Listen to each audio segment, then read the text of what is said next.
जबरदस्त ठंड और घने कोहरे के बीच अधूरे ख्वाब की टीम आज निकल रही है झुंझुनू जिले की उप तहसील बिसाऊ।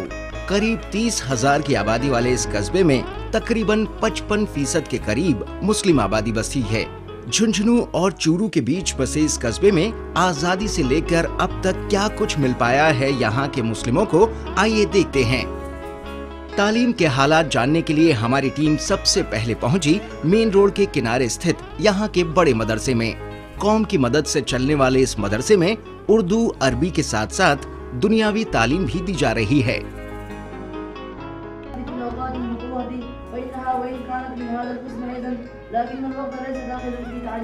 काफी सोच विचार के बाद मत बनाया यूं ना हो, उन्होंने अपने मन की कुछ बनाने की ठान ली। ये मदरसा इनामुल उलूम बिसाऊ ये तकरीबन 1979 से कायम किया हुआ है और इसके अंदर किसी तरह से हुकूमत का कोई भी मदद नहीं मिलती है। पूरे तौर पर आम मुसलमानों की मदद से चलता है। आम मुसलमानों के चंदे से, आम मुसलमानों के ताउन से ही ये मदरसा चलता है और इसके अंदर हुकूमत का एक पैसे का भी कोई ताउन नहीं है।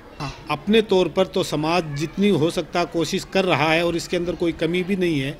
अल्हम्दुलिल्लाह कोशिश पूरी हो रही है और इसके लिए जो है अपनी जी जान से मेहनत भी करते हैं, ताउन भी करते हैं, लेकिन जितना कुछ हो रहा है ये काफ़ी नहीं है, इससे और ज़्यादा की ज़रूरत है। इसमें अरबी, उर्दू, हिंदी की तालीम होती है और पूरे अवाम चलाते हैं इसको चंदे से, गवर्नमेंट की कोई मदद नहीं।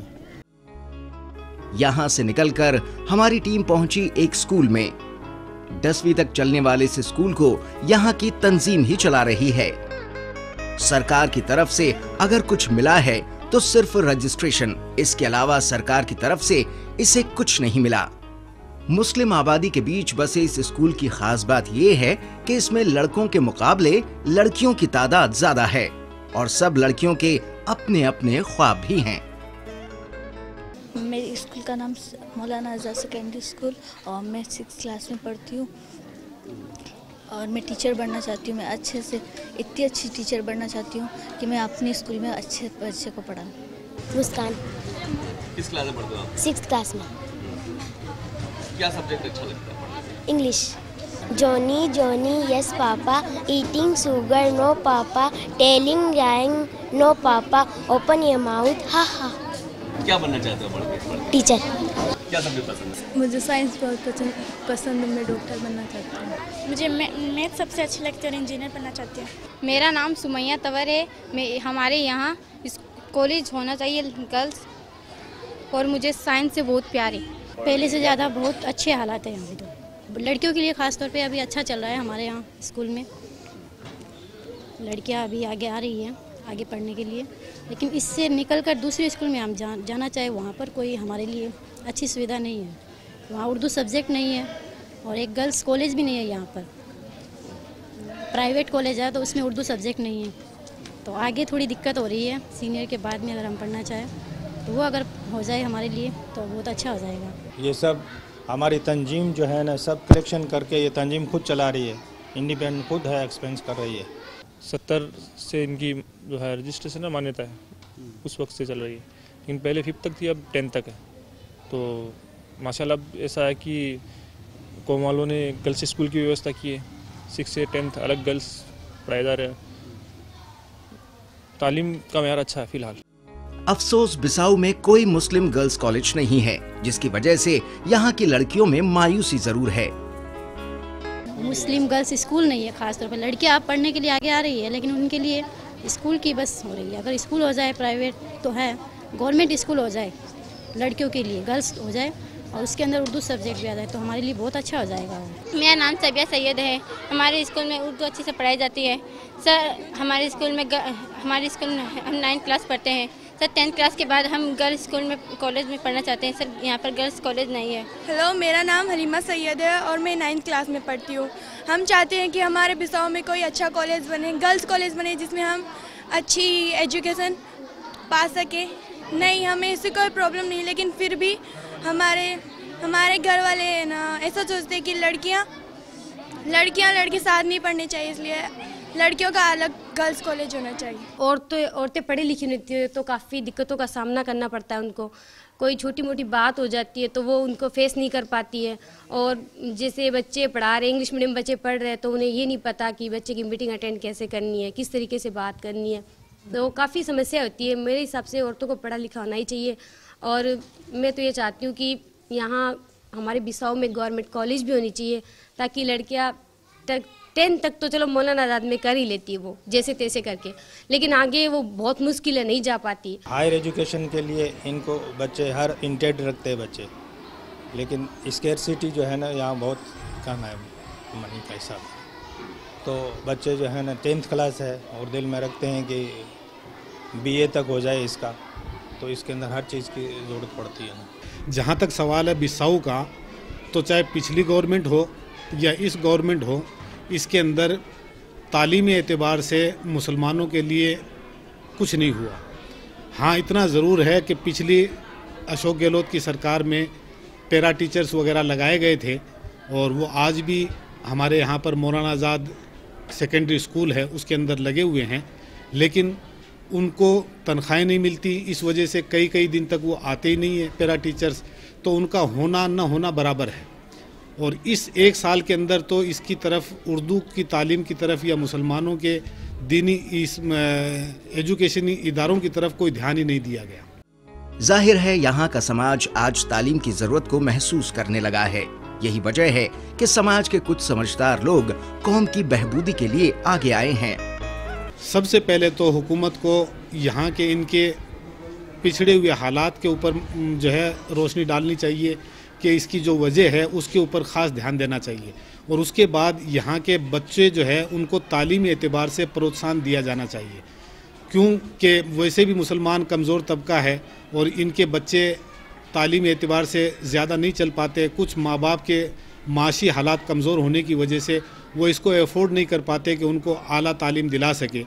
तो हुकूमत को ख़ास तौर पर, जहाँ तक कि हमने सुना है कि हुकूमत जो है वो स्कॉलरशिप भी देती है, लेकिन हमने देखा कि यहाँ बिसाऊ के जितने मुस्लिम इदारे हैं इनके बच्चों को स्कॉलरशिप भी पूरी तौर पर नहीं मिल पाती। यहाँ पर वक्त हो चला है एक ब्रेक का। ब्रेक के बाद लौटेंगे तो यहाँ मदरसा बोर्ड से चलने वाले मदरसों के हालात भी आप तक पहुँचाएंगे।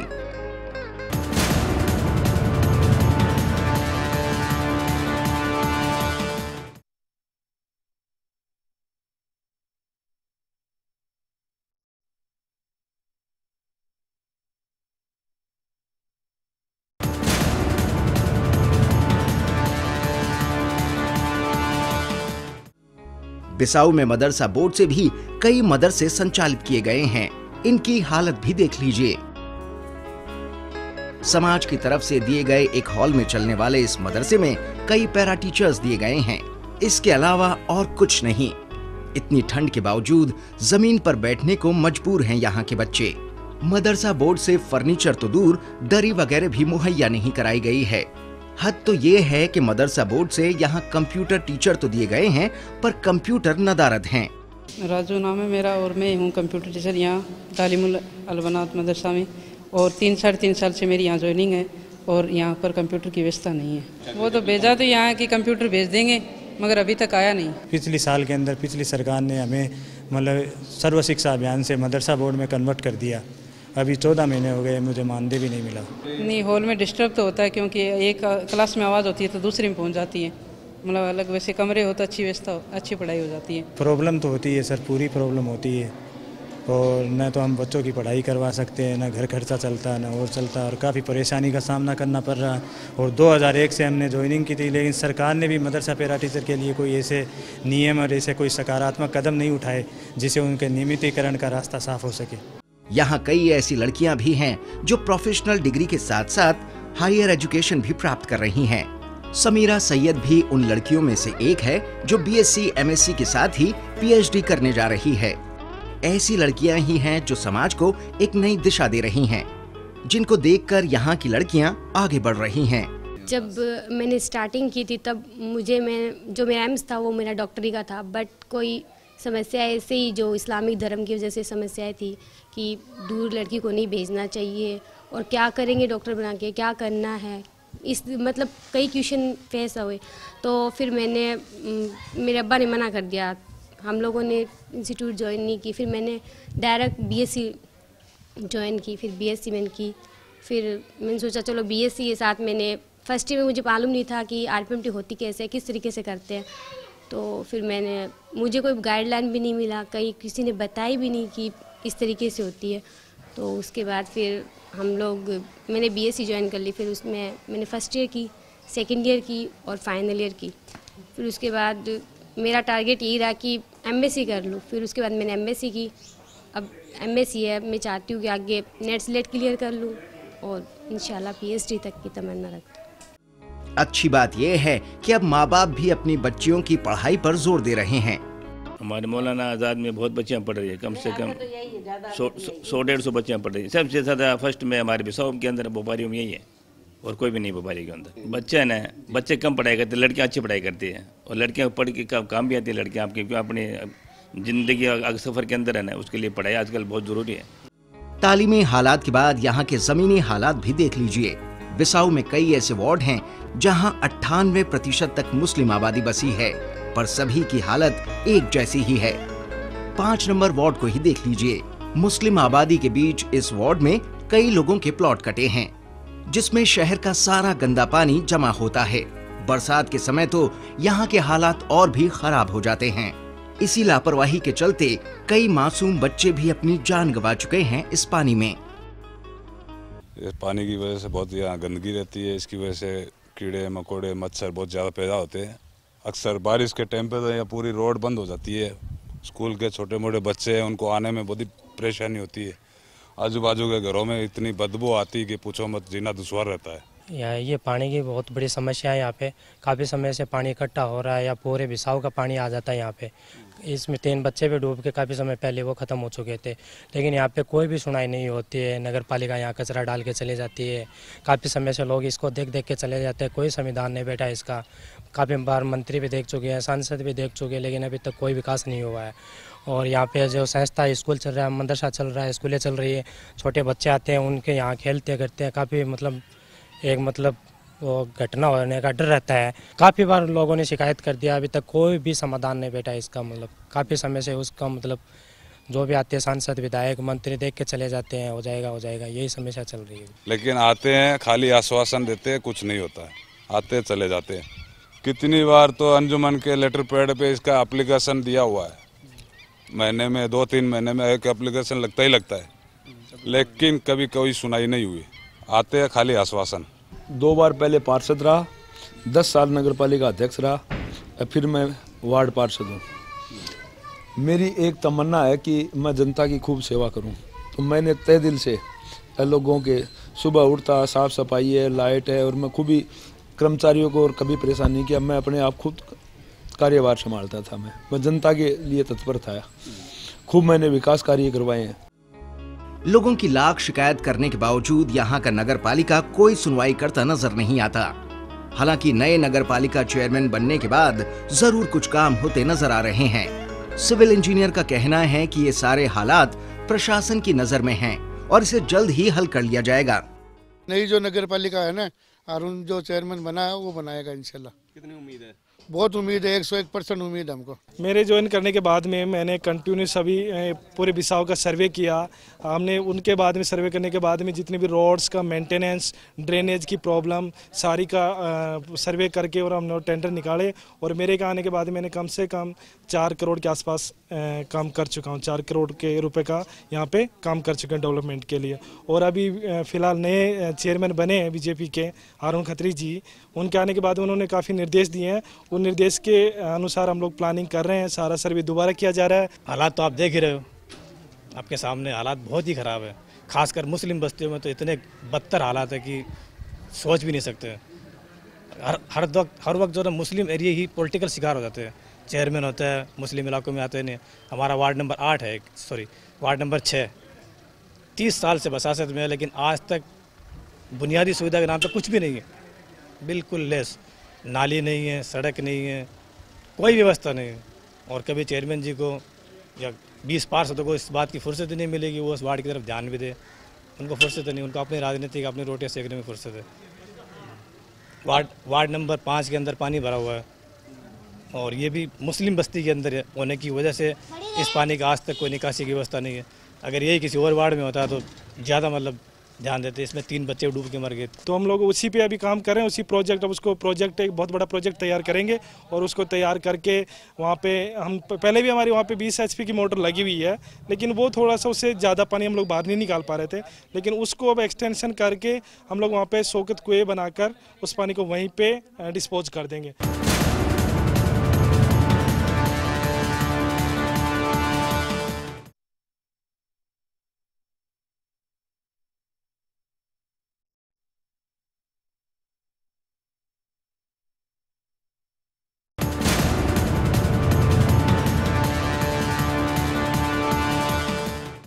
बिसाऊ में साफ सफाई के हालात भी ज्यादा बेहतर नहीं हैं। कुछ इलाकों में जरूर साफ सफाई दिख जाएगी, पर ज्यादातर मोहल्लों में गंदगी दिखना आम बात है। नहीं, वर्तमान में तो हमारा सफाई अभियान चल रहा है। आप जिस मोहल्ले में घूम रहे हो कम गंदगी मिलेगी आपको। इससे पहले ज़्यादा गंदगी थी, लेकिन वर्तमान में हम प्रयास कर रहे हैं कि बिसाऊ सफाई के एकमात्र बढ़िया हो जाए और 26 जनवरी तक बिसाऊ में कहीं भी आपको गंदगी देखने के लिए नहीं मिलेगी। बिसाऊ में रोजगार के हालात भी ज्यादा बेहतर नहीं हैं। तालीम न होने की वजह से ज्यादातर नौजवान या तो दिहाड़ी पर मजदूरी का काम करते हैं या फिर खाड़ी देशों का रुख करते हैं। हालांकि वहाँ भी रोजगार अब पहले की तरह नहीं रहा।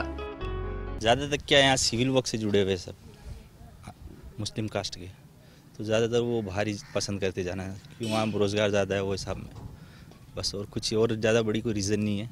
और एजुकेशन की बात तो ये सर देखो, एजुकेशन तो अपने खुद के ऊपर है। जो हम इधर काम करते हैं वो बाहर काम करते हैं, जो हेल्पर है मेसन का काम करते हैं, स्टील फिटर कारपेंटर का, बस ऐसा ही काम करते हैं। कोई जॉब में नहीं। रोज़गार का कोई साधन नहीं है यहाँ पे। जो भी है भी फॉरेन इनकम है। और जैसे आर्मी में, जैसे काम खाने में भी आर्मी में है ज़्यादा।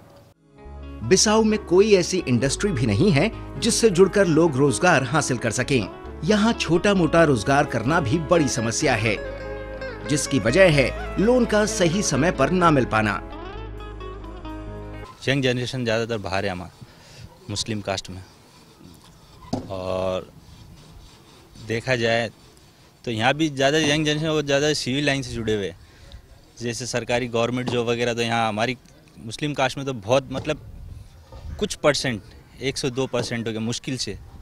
जैसे नगर पालिका, बिजली विभाग, कोई भी गवर्नमेंट जॉब ले लो उसमें इतने ही मिलेंगे आपको, मुश्किल से 1%। हाँ, ये जैसे बिसाऊ क्षेत्र है, यहाँ पे शिक्षा की भी ठीक है, शिक्षा के उत्थान के लिए 4-5 कॉलेज भी है, गर्ल्स कॉलेज भी है। लेकिन जैसे बेरोज़गारी, वो शिक्षा पाने के बावजूद भी रोज़गार नहीं मिल रहा है उनको, क्योंकि जैसे प्रदेश सरकार में बीजेपी ने पहले मैनिफेस्टो में कहा था कि 15 लाख युवाओं को रोज़गार देंगे, लेकिन वो बातें अब महज बातें रह गई। अभी तक रोज़गार 1 साल बीत गई, वर्षगांठ भी बड़ी धूमधाम से मना रहे हैं, लेकिन युवाओं के लिए रोज़गार कुछ नहीं है। बिसाऊ में वक्फ बोर्ड भी ज्यादा सक्रिय नहीं, जिसकी वजह से कई सारी संपत्तियों पर अतिक्रमण जैसी स्थिति बनी हुई है। यहाँ कई ऐसे कब्रिस्तान भी हैं जिन पर कोर्ट में केस चल रहा है। लोगों की मांग है कि जब तक मामला कोर्ट में है तब तक इन्हें 4 दीवारी बनाने की इजाजत दें, ताकि कब्रों की बेहुरमती ना हो। कोई रखवाड़ा नहीं है। वक्फ बोर्ड में इंदराज संपत्तियां जो हैं वो हैं, बाकी कोई संभालता नहीं है। वक्फ बोर्ड की ज़मीन है और इसमें क्या कब्रिस्तान की भी हैं, यहाँ पे कब्रें हैं पुरानी, बहुत पहले से कब्रें हैं, अभी कब्रें हैं यहाँ पे। और जो यहाँ की बस्ती है उससे बहुत दूर पड़ती है वो जो पुरानी कब्रिस्तान है, तो उसके ये जो आसपास की आबादी है उसके लिए कब्रिस्तान है। इसके कोई बाउंड्री वॉल नहीं है, खुले हुए में है, तो उस वजह से पशु वगैरह बहुत आते हैं। तो जो कब्रिस्तान है या कब्रें हैं उनकी बहुत बेहुरमती होती है। कब्रिस्तान का मैटर ये है कि साहब ये पुराना हमारे ठाकरों के द्वारा पट्टा दिया गया काम खानी समाज को। ये सन 45 का पट्टा है हमारे पास, और वो हमारे जो बुजुर्ग थे किसी को दे दिया हमारे किसी कारण से, तो उसके बाद में उसको इंदराज करवाया नहीं तहसील में, उसी के आधार पर वक्फ बोर्ड में हमने उसको इंदराज करवा लिया, लेकिन फिलहाल तहसील के अंदर नहीं चढ़ा। यहाँ पर बिसाऊ के अंदर किसी को ये भी पता नहीं है कि वक्फ बोर्ड क्या चीज़ है, और वक्फ की संपत्तियाँ जो है उसकी तरफ आज तक किसी ने ध्यान ही नहीं दिया। चाहे वो कब्रिस्तान हो, चाहे वो मस्जिद की हो, चाहे ईदगाह की हो, या और कोई ज़मीन जायदाद हो दरगाह वगैरह की, तो इसकी तरफ कभी वक्फ बोर्ड ने यहाँ पर ध्यान नहीं दिया। और न यहाँ के मुसलमानों को ये पता कि वक्फ बोर्ड का कोई मेंबर भी है या नहीं है। कब्रिस्तान की 4 दीवारी के लिए मशवरा करके दरख्वास्त भी दी और उस पर यह कहा गया कि भाई जो भी हमारे से जो आप पैसा लेना चाहते हो वो हम जमा करा देंगे, बाकी इसकी 4 दीवारी का काम कराया जाए। तो वो एप्लीकेशन हमने दी, देने के बाद 4 साल उस हुकूमत को चले गए। अब ये 1 साल इस हुकूमत को, आज तक वो रद्दी की टोकरी में है। कभी किसी ने इसकी तरफ जो है क्या नाम है ध्यान नहीं दिया। बार बार राब्ता करने पर भी जो यूँ कहा गया कि हाँ देख रहे हैं, आपसे पहले की भी कई एप्लीकेशनें पड़ी हुई है, अभी तक कुछ नहीं हुआ, अभी देखते हैं गवर्नमेंट का बजट आएगा या इस तरह से कह करके टरकाते रहे, 1 पैसे का काम भी नहीं हुआ। तो ये थी झुंझुनू की उप तहसील बिसाऊ, जहां देखने से लगता है कि कोई भी सरकार इस कस्बे को लेकर जरा भी गंभीर होती तो शायद इस कस्बे के हालात कुछ ज्यादा बेहतर होते। साथ ही यहाँ जरूरत है मुस्लिम रहनुमाओं की,